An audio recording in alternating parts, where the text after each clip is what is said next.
આગામી બજેટમાં ખેત ઓજારો પર જીએસટી હટાવવા દક્ષિણ ગુજરાતના ખેડૂતોની માંગ છે। વધુમાં ખેડૂત આગેવાન જયેશ પટેલે કહ્યું, ખેતી પશુપાલનના સંસાધનો માટે બજેટમાં મોટી રકમ ફાળવવી જોઈએ।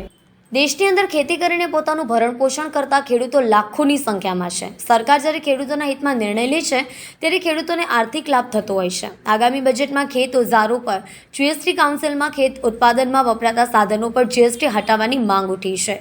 આ અંગે ખેડૂત આગેવાન જયેશ પટેલે જણાવ્યું, ગુજરાતમાં છેલ્લા એક વર્ષમાં રેકોર્ડ બ્રેક 1 લાખ ટ્રેક્ટર વેચાયા છે। દક્ષિણ ગુજરાતના ખેડૂતોનો મુખ્ય પાક શેરડી છે। ખેડૂતો ખાંડની ઉપજ 42 રૂપિયા પ્રતિ કિલો થાય તેવી માંગ કરી રહ્યા છે। ખેડૂતોની આવક બમણી કરાવી હશે તો ઉત્પાદન ખર્ચ ઘટાડવો પડશે। ખેડૂતોની પાક લોનની મહત્તમ મર્યાદા 5 લાખ રૂપિયા કરવી જોઈએ તેમજ જીએસટી મુક્ત ખેતી વ્યવસ્થા ખેડૂતો ઈચ્છી રહ્યા છે। ખેતી પશુપાલનના સંશોધનો માટે બજેટમાં ખૂબ જ સારી રકમ ફાળવવી જોઈએ તો આ જ દરેકનો સમૃદ્ધ વિકાસ થશે। સરકારે ફુગાવાનો દર ભાવ વધારાને ધ્યાને રાખી પાક ધિરાણની રકમ ઓછામાં ઓછા 5 લાખ રૂપિયા કરવી જોઈએ। જયેશ પટેલ, ખેડૂત આગેવાન। આવતીકાલે દેશનું બજેટ જાહેર થઈ રહ્યું છે અને સ્વાભાવિક છે કે જ્યારે મહત્તમ વસ્તી ખેતી અને ગામડા પર આધારિત હોય ત્યારે ખેડૂતો ખૂબ જ અપેક્ષા રાખી રહ્યા છે।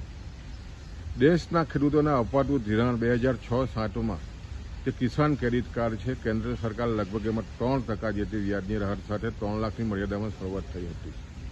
આજે લગભગ એને 18 વર્ષ થઈ ગયા છે અને એ સમયગાળામાં લગભગ ખેર માટે ખાતર, ડીઝલ, મજૂરી ખૂબ જ મોંઘા થયા છે। એટલે અમારી ખાસ વિનંતી છે કે ફુગાવાને ધ્યાન રાખીને આગામી દિવસમાં જે કિસાન ક્રેડિટ કાર્ડની જે મર્યાદા છે એ 5 લાખ કરવામાં આવે અને ખાસ કરીને રાજ્ય સરકાર પણ ગુજરાતમાં જ્યારે 4% રાહત આપતી હોય ત્યારે સ્વાભાવિક છે ખેડૂતનો ખૂબ જ મોટો ફાયદો આ કિસાન ક્રેડિટ કાર્ડથી થતો હોય છે। એટલે અમારી જે માગણી છે કે 5 લાખ રૂપિયાના કિસાન ક્રેડિટ કાર્ડની જે રીતની મર્યાદા છે એ લંબાવવામાં આવે।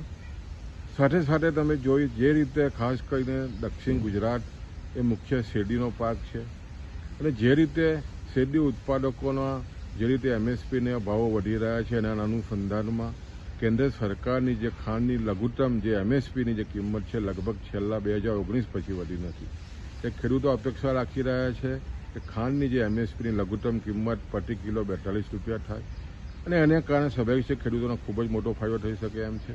સાથે સાથે પશુપાલનનો પણ ખૂબ જ મોટો વ્યવસાય છે ત્યારે પશુપાલન અને ખેતી માટે પણ ખૂબ જ મોટી અપેક્ષાઓ ખેડૂતો રાખી રહ્યા છે અને ખાસ કરીને સૌથી વધારે જે મુદ્દો ખેડૂતોને પડસી રહ્યો છે જીએસટીનો, જે ટ્રેક્ટર અને ખેતી સાધનો ઉપર છે અને ખાસ કરીને જંતુનાશક દવાઓ પર જે જીએસટી વધારે વધારે જે લડાયો છે એ સંપૂર્ણ નાબૂદ થાય અને ખાસ કરીને જીએસટી મુક્ત ખેતી વ્યવસ્થા થાય એ દિશાના ખેડૂતો ઈચ્છી રહ્યા છે અને ખાસ કરીને દેશના વડાપ્રધાન મોદી સાહેબે જે રીતે ખેડૂતોની આવક બમણી કરવા માટેના જે રીતે યોજનાઓને ખાસ કરીને કિસાન સન્માન નિધિ ખૂબ જ ખેડૂતોને લાભકારક બની રહી છે। એમાં પણ ખેડૂતો જે 6,000 રૂપિયાનો જે હપ્તો આપવામાં આવી રહ્યો છે વર્ષમાં એને પણ વધારવાની ખેડૂતો ઈચ્છા રાખી રહ્યા છે। અમને ચોક્કસ વિશ્વાસ છે કે ખેડૂતોની જે આવક ડબલ કરવામાં કેન્દ્ર સરકાર જે યોજનાઓ મૂકી રહી છે એના અનુસંધાનમાં બજેટમાં ખેડૂતોને ખૂબ જ મોટો ફાયદો થવા અમે આશા રાખી રહ્યા છીએ।